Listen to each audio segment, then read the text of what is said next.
कि उत्पत्ति के आधार पर शब्द के कितने भेद होते हैं। यहाँ पर उत्पत्ति का आधार पूछा जा रहा है, तो कहाँ से शब्द उत्पन्न होते हैं। तो उत्पत्ति के आधार पर जो शब्द के भेदों की संख्या है वो कुल 4 शब्द के भेद हैं, जिसमें से तत्सम, तद्भव, देशज और विदेशज, ये 4 शब्द आते हैं जो उत्पत्ति के आधार पर शब्द के 4 प्रमुख भेद है या 4 प्रमुख प्रकार है, उसमें यह जाने जाते हैं। यानी इस प्रश्न का ऑप्शन नंबर बी सबसे सही जवाब होगा। अगला है कि संस्कृत में ऐसे शब्द जिसे हम ज्यों का त्यों प्रयोग में लाते हैं वह शब्द क्या कहलाता है। तो चूंकि यहाँ पर हम हिंदी व्याकरण में ये पढ़ रहे हैं कि ऐसे शब्द जो मतलब उत्पत्ति के आधार पर शब्द के बारे में देख रहे हैं, तो उत्पत्ति के आधार पर 4 प्रकार के शब्द माना गया है, एक तत्सम, तद्भव, देशज और विदेशज। तो जो शब्द संस्कृत भाषा से, चूँकि हिंदी से पुरानी भाषा संस्कृत है और संस्कृत से ही हिंदी भाषा का जन्म हुआ है, तो जो शब्द संस्कृत के शब्द हैं उसे हूबहू संस्कृत के शब्द को ज्यों का त्यों या हूबहू हम जब हिंदी में प्रयोग करना शुरू करते हैं तो वे सारे शब्द जो हैं तत्सम शब्द कहलाते हैं। अर्थात ऑप्शन नंबर ए इस दूसरा का सबसे सही जवाब के रूप में उत्तर जाना जाएगा। नेक्स्ट प्रश्न है क्वेश्चन नंबर तीसरा है कि नीचे दिए गए विकल्पों में से तद्भव शब्द का चयन कीजिए। तद्भव शब्द पहले कहते किसको हैं, जब हम ये जान जाएंगे तो तद्भव शब्द चुनना हमारे लिए आसान होगा। तद्भव शब्द जो है वैसे शब्द को कहा जाता है जो संस्कृत के शब्द होते हैं, लेकिन उन्हें उस शब्दों को जो है मॉडिफाई करके यानी उसे चेंज करके जो है हिंदी में प्रयोग किया जाने लगता है, तो उसे तद्भव शब्द कहते हैं। कुछ ना कुछ उसमें परिवर्तन आता है, जैसे इसमें जो ऑप्शंस में शब्द हैं हमारे, उसमें मुँह जो है वो तद्भव शब्द होगा। फिर आप कहिएगा कि बैंक क्यों नहीं होगा, तो वो हम आगे इसमें जब आप पूरा वीडियो देखेंगे तो आपका वो कन्फ्यूजन दूर हो जाएगा। आइए थोड़ा सा हम लोग डेफिनेशन और उदाहरण को देखते हुए फिर प्रश्नों को भी हल करेंगे, क्योंकि हम इस सेट में जो है आपको डेफिनेशन यानी परिभाषा भी बताएंगे और उस पर प्रश्न भी आपसे कराएंगे। हम भी करें, उसका आंसर आप हमसे पहले कीजिएगा, तब जा करके जो है तैयारी अपनी बेहतर हो जाएगी। जैसे तत्सम शब्द की डेफिनेशन क्या है कि तत्सम शब्द संस्कृत भाषा, ये कहाँ से लिया गया है, संस्कृत भाषा के 2 शब्द तत् और सम से मिलकर बना है। तत् का अर्थ होता है तत् का अर्थ है उसके और सम का अर्थ है समान, यानी उसके समान। तो जो संस्कृत का शब्द है उसी के समान, यानी अर्थात क्या हो गया, ज्यों का त्यों। तो जिन शब्दों को संस्कृत से, मेन डिफिनेशन जो परिभाषा इसका यहाँ से है कि जिन शब्द को संस्कृत से बिना किसी परिवर्तन के ले लिया जाता है उसे तत्सम शब्द कहते हैं।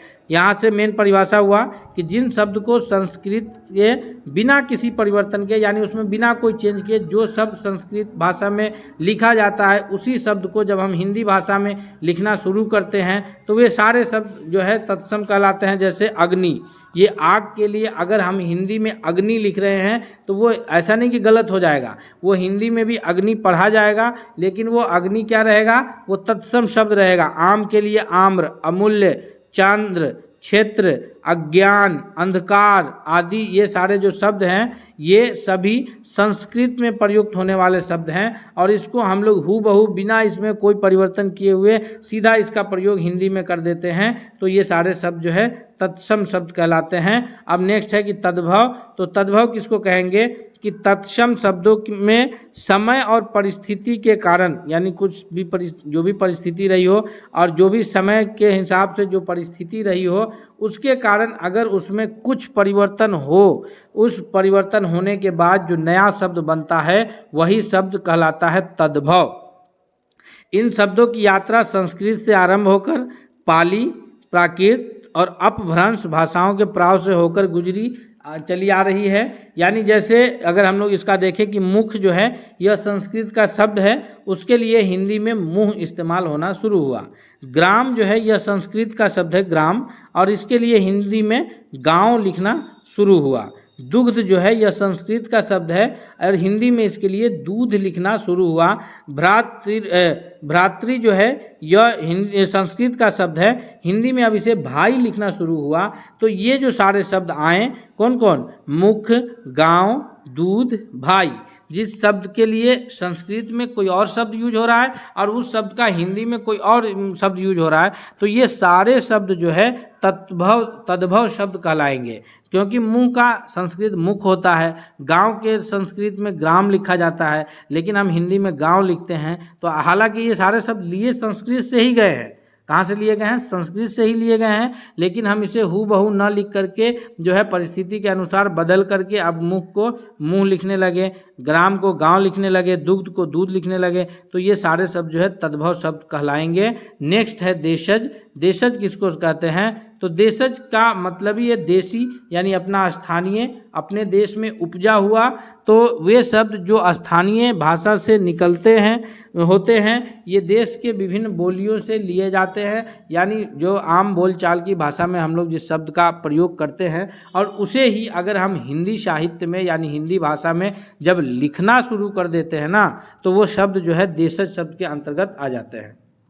जैसे मान लीजिए कि ये सारे शब्द जैसे लोटा है, जो हम लोग पानी वानी रखने के लिए लोटा इस्तेमाल करते हैं, कटोरा है, डोंगा है, डिबिया है जो अंधकार दूर करने के लिए बनाते हैं, खिचड़ी है, खिड़की है, पगड़ी है, चिड़िया है, जूता है, तेंदुआ है, फुनगी है, किसी पेड़ के जो सबसे ऊंची चोटी होती है उसको हम लोग फुनगी कह देते हैं, कलाई है। तो ये जो सारे शब्द हैं जो हम लोग आम बोलचाल की भाषा में क्षेत्रीय स्तर पे अगर हम किसी ये को पेड़ की चोटी कहें तो कोई समझ पाएगा, लेकिन हम उसको ये कहें कि फुनगी, तो हो सकता है कि हमारे इलाका के अतिरिक्त ये दूसरे इलाका के लोग शायद नहीं समझ पाएँ, या हिंदी भाषा वाले इलाका के अतिरिक्त अगर दक्षिण भारत की अन्य भाषाओं वाले राज्य की बात करें तो वो फुनगी शब्द को नहीं समझ पाएंगे। क्यों नहीं समझेंगे? क्योंकि उनके लिए जो है वर्ड है वो दूसरा वर्ड है, लेकिन हम लोग आम बोलचाल की भाषा से लेकर के इसे सीधा हिंदी में लिखना शुरू कर दिए। तो ये इस प्रकार के जितने भी शब्द हैं वो सारे शब्द क्या कहलाते हैं? देशज शब्द कहलाते हैं। यानी देश के, चूँकि अपने देश की अगर बात की जाए भारत की, तो यहाँ जो है भारतीय संविधान में ही 22 भाषाओं को दर्जा प्राप्त है, और हर राज्यों की अलग अलग राजभाषाएं हैं। तो इस हिसाब से और लगभग 1600 के आसपास यहाँ बोलियाँ बोली जाती है। अब नेक्स्ट है विदेशज शब्द है। विदेशज शब्द किसको कहेंगे? तो विदेशज शब्द से ही यहाँ पर क्लियर हो रहा है कि ये विदेश का शब्द होगा, यानी अपने भाषा का इसमें कोई योगदान नहीं होगा। तो ऐसे शब्द जो विदेशों से लिए गए हों और इन शब्दों का प्रयोग हिंदी में बहुतायत किया जाता है, उसे विदेशज शब्द कहते हैं। विदेशी शब्द अरबी, फारसी, तुर्की, अंग्रेजी इत्यादि भाषाओं से लिया जा सकता है। जैसे अगर बात किया जाए फ़कीर, तो फ़कीर जो है यह उर्दू भाषा का ये है, तो यहाँ पर इसका इस्तेमाल हिंदी में भी अब हम लोग करते हैं फ़कीर, तो ये फारसी भाषा से फ़कीर लिया गया। चश्मा है, डॉक्टर है, डॉक्टर अंग्रेजी भाषा DOCTOR से सीधा हम लोग हिंदी में डॉक्टर लिखना शुरू कर दिए। टीचर को हिंदी में ही टीचर लिख दिए।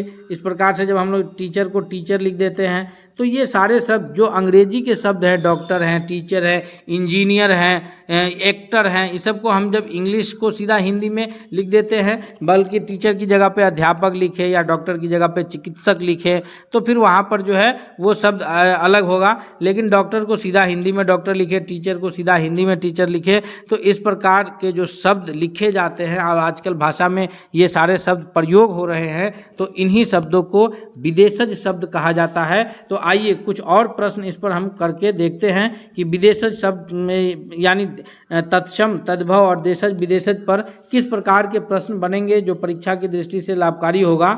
तो अगला क्वेश्चन है कि निम्न में से कौन सा तत्सम शब्द है? तो अब बताइए, अब उद्गम है, खेत है, कोर्ट है, अजीब है।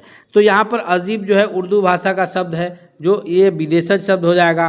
कोर्ट जो है यह अंग्रेजी भाषा का शब्द है, यह भी विदेशज शब्द हो जाएगा। खेत अपने आम बोलचाल की भाषा में हम लोग खेत को प्रयोग करते हैं, देशज शब्द हो जाएगा। तो उद्गम जो है यानी आरंभ जहाँ से शुरू होता है, जिसके लिए उद्गम शब्द इस्तेमाल संस्कृत में होता है, और उद्गम हूबहू हम हिंदी में उसका इस्तेमाल कर रहे हैं, तो उद्गम शब्द क्या हो जाएगा? उद्गम शब्द जो है वह तत्सम हो जाएगा। ऑप्शन नंबर चौथा का ए सबसे सही जवाब होगा। नेक्स्ट सवाल है कि अपील शब्द कौन सा है? यानी अपील तत्सम है, तद्भव है, देशज है या फिर विदेशज है? तो इस पांचवा के लिए क्या हो जाएगा? अपील जो है यह अंग्रेजी भाषा का शब्द है। अपील का मतलब होता है कि फिर से किसी बात को लेकर के बात रखना, तो ये विदेशज शब्द हो जाएगा, यानी ऑप्शन नंबर डी हो जाएगा। दोस्तों हम आपको बता दें कि इसमें जो है हम आपके लिए यानी जो उत्पत्ति के आधार पर भाषा के शब्द के जो 4 रूप हैं, तत्सम, तद्भव, देशज, विदेशज, उसको भी कवर कर रहे हैं और रूढ़, यौगिक, यौगरूट को भी आगे कवर करेंगे इसी वीडियो में। तो हम आपसे रिक्वेस्ट करेंगे कि आप अंत तक बने रहिएगा। साथ ही साथ आपसे यह भी रिक्वेस्ट है कि यदि आप हमारे चैनल पर नए हैं, अब तक सब्सक्राइब नहीं किया है, तो प्लीज़ आप सब्सक्राइब करके बेल आइकन को दबा लीजिए। और अगर किसी भी टॉपिक पर हिंदी व्याकरण में आपको किसी भी प्रकार का कोई क्वेश्चन है या कोई वीडियो चाहिए तो आप कमेंट करके हमें बता सकते हैं। सवाल है कि मगही शब्द क्या है, यानी मगही शब्द जो है वो तत्सम, तद्भव, देशज, विदेशज में से कौन सा है? तो इसका जो सही जवाब होगा 6ठा नंबर प्रश्न के लिए वह हो जाएगा ऑप्शन नंबर बी, कि यह तद्भव शब्द है, यानी संस्कृत में मगधी लिखा जाता है, अब उसे मगही जो है हम हिंदी में लिखते हैं, तो ये तत्सम शब्द हो गया, तद्भव हो गया। आगे है कि संधि शब्द क्या है? संधि का अर्थ होता है एक मिलन, यानी एक दूसरे से मेल मिलाप करना। तो यहाँ पर संधि जो है यह संस्कृत से लिया गया शब्द है, सीधा हिंदी भाषा में इसका प्रयोग कर रहे हैं, तो यह तत्सम शब्द हो जाएगा, यानी ऑप्शन नंबर ए इसका सही जवाब हो जाएगा। क्वेश्चन नंबर 8वां है कि लोटा शब्द है। तो लोटा शब्द तो हम लोग आम बोलचाल की भाषा में जो पानी रखने, पीने या फिर मतलब के लिए इस्तेमाल करते हैं, तो वो लोटा शब्द का प्रयोग किया जाता है। तो इसके लिए ऑप्शन नंबर सी सही हो जाएगा, क्योंकि यह हम लोग की क्षेत्रीय भाषा बोली का लिया गया शब्द है, यानी यह देशज शब्द हुआ। नेक्स्ट सवाल की ओर बढ़ते हैं। सवाल है कि निम्न में से तत्सम शब्द का चयन कीजिए। तत्सम शब्द कहते किसको हैं? तो तत्सम शब्द अभी हम लोग किए हैं कि जो संस्कृत से लिया गया शब्द है। तो हम देखेंगे बारात, वर्षा, हाथी, आयु, इसमें से कौन सा शब्द है? तो यहाँ पर ध्यान से देखिए, तो वर्षा जो है यह संस्कृत से लिया गया शब्द है, जो कि तत्सम शब्द कहलाएगा। अगर हम लोग बारिश कहें तो बारिश जो है यह उर्दू का शब्द है, तो विदेशज शब्द हो जाएगा। तो इस प्रकार जो है तत्सम, तद्भव से हम लोग चयन उसको अलग अलग कर सकते हैं। नेक्स्ट है कि नीचे दिए गए विकल्पों में से हमें तद्भव शब्द को चुनना है। तो यहाँ पर बैंक जो है यह तो विदेशज शब्द हो जाएगा, तो यहाँ पर तद्भव क्या हो जाएगा? मुंह, ऑप्शन नंबर बी इसका सबसे करेक्ट आंसर हो जाएगा। अब है मजिस्ट्रेट शब्द क्या है? तो मजिस्ट्रेट जो है यह बोलने से ही स्पष्ट हो रहा है कि यह जो शब्द है यह अंग्रेजी भाषा का शब्द है। मजिस्ट्रेट का मतलब हो गया कि न्यायाधीश जिसको कहते हैं। तो यहाँ पर क्या हो जाएगा? हिंदी न्यायाधीश होता है, मजिस्ट्रेट अंग्रेजी वर्ड है, इसको हम लोग सीधा हिंदी में अब इस्तेमाल कर रहे हैं, मजिस्ट्रेट लिख रहे हैं, यानी यह विदेशज शब्द हो गया। ऑप्शन नंबर इसके लिए डी करेक्ट आंसर हो गया। नेक्स्ट आगे बढ़ते हैं कि स्वतंत्र, अब आगे जो आया हमारा कि स्वतंत्र सत्ता धारण न करने वाले शब्द क्या कहलाते हैं, यानी अब जो हम लोग शब्द को देखेंगे वह बनावट, उसकी रचना के आधार पर शब्द किस प्रकार के होते हैं और कितने प्रकार के होते हैं उसको देखेंगे। तो स्वतंत्र सत्ता धारण न करने वाले जो भी शब्द हैं वह शब्द कहलाते हैं क्या? रूढ़ शब्द या यौगिक शब्द या यौगरूट शब्द। तो इसका यौगिक कहलाता है, ऑप्शन नंबर बी इसका सही जवाब होगा।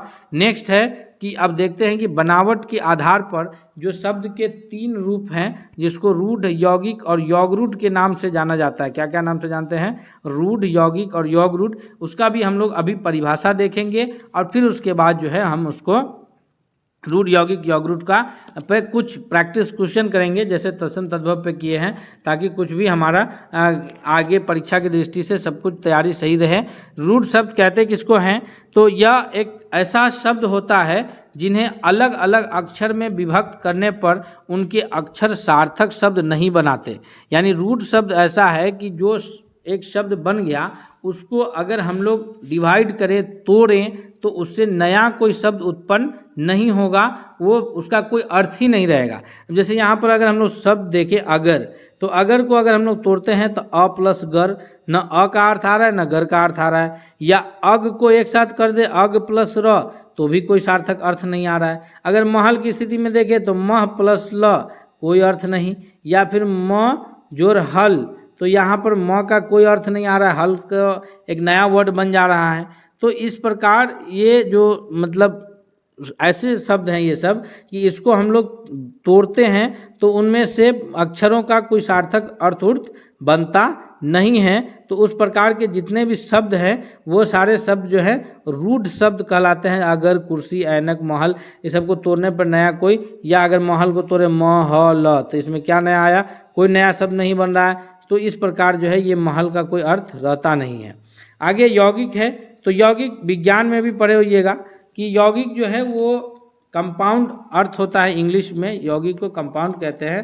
तो इसका क्या है कि दो या दो से अधिक, हमेशा यौगिक में, यही रसायन में भी पढ़ा जाता है कि दो या दो से अधिक जो है तत्व के मिलने से यौगिक बनता है। तो यहाँ भी हम लोग वही पढ़ेंगे कि दो या दो से अधिक सार्थक शब्दों से मिलने से, सार्थक यानी जिसका एक सही अर्थ निकलता हो, तो दो या दो से अधिक सार्थक शब्द यानी ऐसा शब्द जिसका सही अर्थ निकलता हो, उसके मिलने से जो नया शब्द बनेगा वो शब्द यौगिक कहलाएगा। दो या दो से अधिक शब्दों सार्थक शब्दों के मिलने से, यानी ऐसे कोई निरर्थक शब्द, जैसे हम बोले कि ह आ ल, तो ये निरर्थक ये है, इसको मतलब नहीं बनाया जा सकता है पन प्लस घट, तो मिलके पनघट तो वर्ड बनेगा, लेकिन पन और घट का कोई मानी निकलेगा नहीं, तो वो सार्थक नहीं हुआ। पन और घट सार्थक नहीं हुआ। तो जहाँ सार्थक शब्दों का समूह होगा और एक साथ मिलेगा वही शब्द यौगिक कहलाएगा। जैसे विद्यालय, दो सार्थक शब्द कौन कौन है, विद्या प्लस आलय, आलय का अर्थ होता है जगह, यानी विद्या हासिल करने का जो जगह है वो विद्यालय कहलाएगा। विद्या एक अपने में आप में शब्द है और आलय भी एक शब्द है जिसका अर्थ होता है जगह। तो विद्यालय उस वैसे जगहों को कहा गया जो जहाँ जाकर के हम शिक्षा हासिल करते हैं, विद्या हासिल करते हैं। रवि प्लस इंद्र, रविंद्र हुआ। रवि का अर्थ होता है प्रकाश, इंद्र का भी अपना एक अर्थ है। तो इस प्रकार रविंद्र जो शब्द होगा वो यौगिक शब्द होगा, क्योंकि ये दो सार्थक शब्दों से मिलकर बना है। तो दो या दो से अधिक भी सार्थक शब्दों का समूह हो सकता है, वो क्या कहलाएगा, वो कहलाएगा यौगिक शब्द। नेक्स्ट है यौगरूट शब्द, जो बनावट की दृष्टि से शब्दों का जो रूप है उसका जो तीसरा रूप है यौगरूट शब्द। यौगरूट शब्द का तात्पर्य ऐसे शब्दों से होता है जो दो शब्दों के मिलकर बनता है, लेकिन बनने के बाद अन्य किसी तीसरे अर्थ बताने लगता है। यानी दो शब्द से मिलकर के बना, लेकिन जब बना, जैसे नील प्लस कंठ, तो नील एक शब्द है और कंठ भी एक शब्द है, लेकिन इस शब्द से जब बना नीलकंठ तो फिर एक तीसरे का अर्थ बताने लगा। यानी नीलकंठ का अर्थ हो गया महादेव, जो नीला है, जिस कंठ जिसका, नीलकंठ महादेव के लिए कहा जाता है। दशानन रावण के लिए कहा जाता है। दशानन का अर्थ क्या होता है, 10 है जिसका सर। गिरिधर जो है यह कृष्ण जी के लिए कहा जाता है। पर्वत को जो धारण करते हैं, गिरिधर, गिरि माने होता है पहाड़, पर्वत, तो गिरिधर यानी पर्वत को धारण करने वाला। लंबोदर यानी लंबा है पेट जिसका, यह गणेश जी के लिए आता है। त्रिनेत्र, 3 नेत्र हैं जिसके, जो शिव जी के लिए आता है। तो इस प्रकार यानी ये जो सारे शब्द हैं, नीलकंठ, दशानन, गिरिधर, लंबोदर, त्रिनेत्र, ये सारे शब्द दो सार्थक शब्दों के समूह से बना है। लेकिन जब ये शब्द बने हैं तो इसका अर्थ ही बिल्कुल चेंज हो गया। तो इस प्रकार जो है ये सारे शब्द जो है यौगरूट शब्द कहलाएंगे। हम दोस्तों इस पर भी कुछ प्रश्न को करते हैं ताकि कोई कन्फ्यूजन आपका बाकी नहीं रहे, इसलिए हम आपसे रिक्वेस्ट करते हैं बार बार कि यदि आप हमारे चैनल पर नए हैं तो सब्सक्राइब जरूर कर लीजिएगा और वीडियो पसंद आए तो लाइक करना नहीं भूलिएगा। सवाल है कि निम्न में से कौन रूढ़ शब्द है, यानी हमको ऐसे शब्द को खोजना है कि जिसको हम अलग अलग करेंगे तो उसका कोई सार्थक अर्थ बचेगा नहीं। तो इसमें वाचनालय है, समतल है, सम प्लस तल अलग अलग हो सकता है, विद्यालय हो सकता है। लेकिन पशु एक ऐसा शब्द है जिसको अलग करेंगे तो प प्लस शु, इसका कोई अर्थ बनेगा ही नहीं। तो पशु शब्द जो है वो रूढ़ शब्द क्या कहलाएगा, ऑप्शन नंबर डी सही जवाब हो जाएगा। क्वेश्चन नंबर 14 है कि शब्द रचना के आधार पर बताइए कि कौन सा शब्द यौगरूढ़ है, यानी पवित्र, पाक साफ वाला, कुशल, विनिमय, जलज।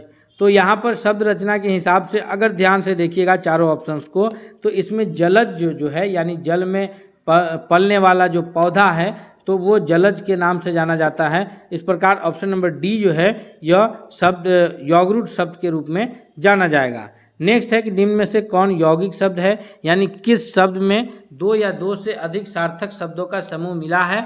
तो अगर ध्यान से देखिए, लेखक, पुस्तक और योगी को छोड़ के विद्यालय को अगर देखा जाए तो विद्या प्लस आलय यानी विद्या हासिल करने का जगह विद्यालय यौगिक शब्द हुआ। ऑप्शन नंबर सी इसका सही जवाब के रूप में उत्तर जाना जाएगा। नेक्स्ट सवाल है क्वेश्चन नंबर 16 है कि जिस शब्द से कई सार्थक खंड हो सके उसे क्या कहते हैं।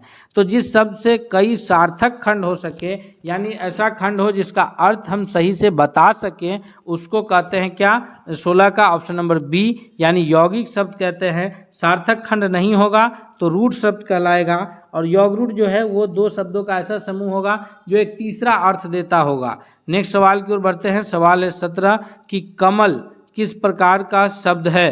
कमल जो है यहाँ पर ध्यान से अगर देखा जाए तो इसमें क म ल कमल, इसको अगर अलग करते हैं तो क प्लस मल फिर भी कोई शब्द नहीं बन रहा है, या क म ल करते हैं तो भी कोई शब्द नहीं बन रहा है। तो इस प्रकार यह रूट शब्द आ जाएगा, यानी 17वां का ऑप्शन नंबर ए सबसे सही जवाब के रूप में उत्तर जाना जाएगा। नेक्स्ट सवाल है कि पाकशाला किस प्रकार का शब्द है। तो पाकशाला यहाँ पर अगर हम लोग थोड़ा सा इसको शब्द को विभेद करें तो पाकशाला यानी ऐसा जगह जहाँ पर जो है खाना बनाने का कार्य होता हो उसको पाकशाला के नाम से जानते हैं। तो ये ऑप्शन नंबर बी हो जाएगा कि यह यौगिक शब्द है, क्योंकि पाक मतलब खाने से संबंधित सामान और शाला पाकशाला जहाँ खाना बनाया जाता है, रसोई घर के लिए पाकशाला भी इस्तेमाल होता है।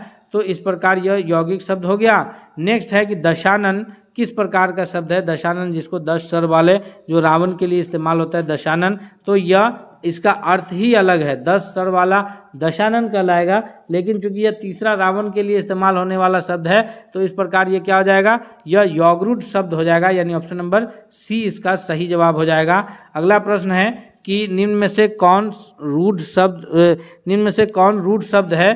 तो रूढ़ शब्द अगर ध्यान से देखा जाए तो यहाँ जो है 20वां का डी हो जाएगा कि पशु जो है वो रूढ़ शब्द है।